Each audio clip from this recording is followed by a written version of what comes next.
How do you know what you need to do? Hey guys, it's Andy with Mindset Matters More, and today we are talking about when you are in analysis paralysis. You want more, you want to be more, you want to do more, you want to act more, but you just are so paralyzed with the planning and the what-ifs and the how-ifs and the who-ifs and the whatever-ifs, and you're just not doing anything. Like, you know you are called to more. You know you are called to something else, but you're just stuck.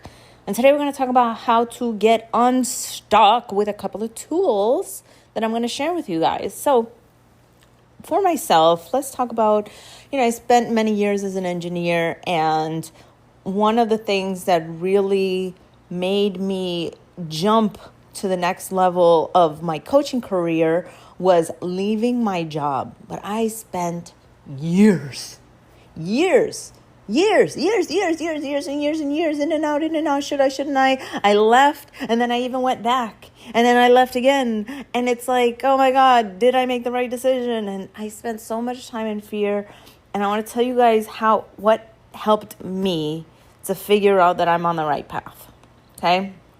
So, first and foremost is getting to a place of gratitude that you even have this chance to make a decision.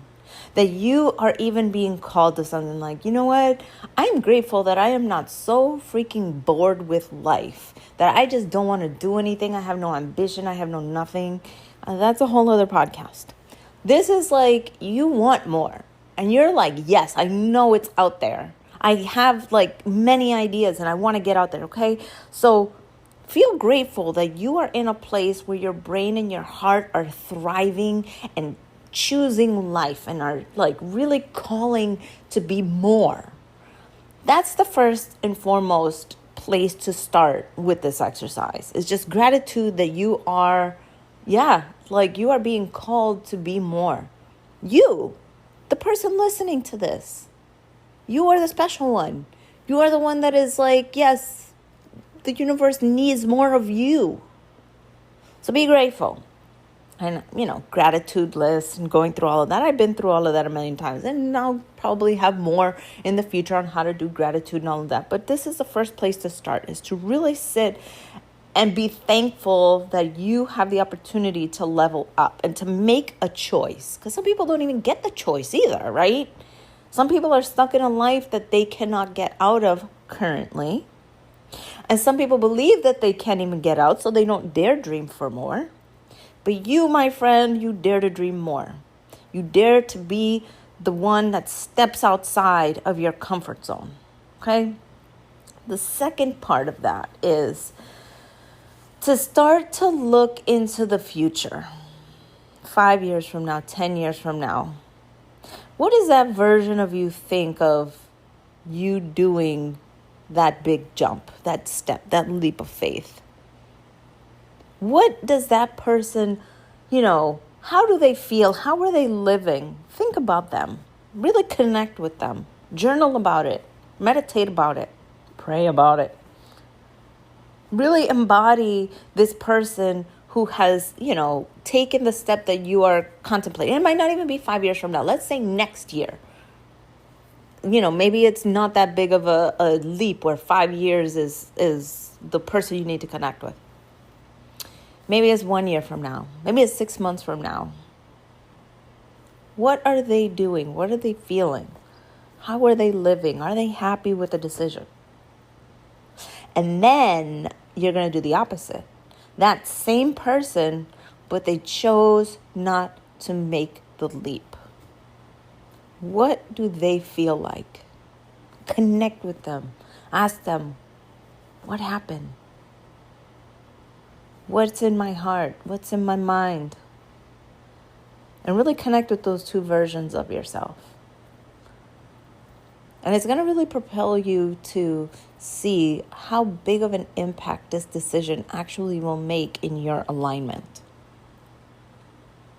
So for me, it really was about connecting with the person who stayed in corporate, with the person who stayed as an engineer 10 years from now, miserable, crying every day that she doesn't want to be there. Maybe she would have found a way to be happy. Maybe she would have found something else to distract her, but she knew that there was always going to be a longing in her soul if she didn't take the leap of faith.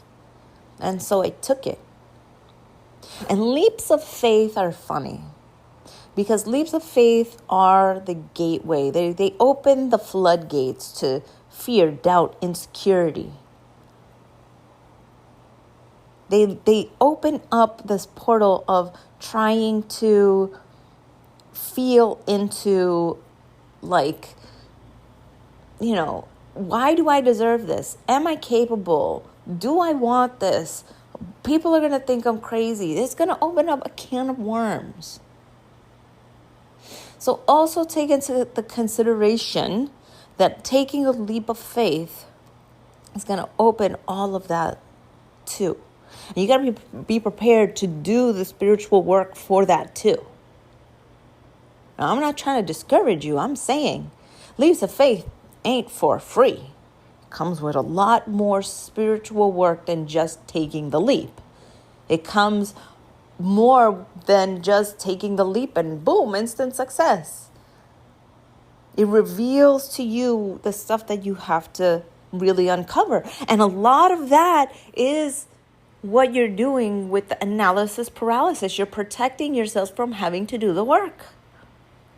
Trying to pre-plan every single move, every single thing out there is protecting you from taking that leap, because that leap is going to expose all of those, how dare I? I'm not worthy. Who am I to do this? Ugh, but what about X, Y, and Z part of plan, this part of my life that I wanted? What about that? The analysis paralysis is just a way to protect ourselves from coming out of our comfort zone. So after you do all of this, the last step, once you've made a decision, once you feel into what you believe could be the right answer, right? Or maybe you get the right answer with that. What tiny little step can you do to move towards that goal? Rather than taking the leap already, what small step can you do? So for me, it was the leap of faith was leaving my job, period, point blank. What small leap did I do? I meditated about it and I asked for a sign that it was going to be the right thing. And when I did that, I got my answer within 24 hours, and the leap just felt like a no freaking brainer. Now, I don't know what this coaching career is going to lead me to. I've been doing okay. Well, I don't know whether I'm going to be wildly successful but I know that it is exactly what put me in alignment with my heart, body, soul, spirit, 100%. And isn't that really what you're yearning for? Knowing that what you're doing is the thing that is calling you. And I hesitate to say the right thing, because there is no right thing. There's just choices. So isn't that really what you want, to know that you're in alignment? Isn't that what your soul is calling for? Try this stuff out. Let me know. Let me know if it knocked some sense into you. Okay, guys, that's it for me. Love you guys. Bye.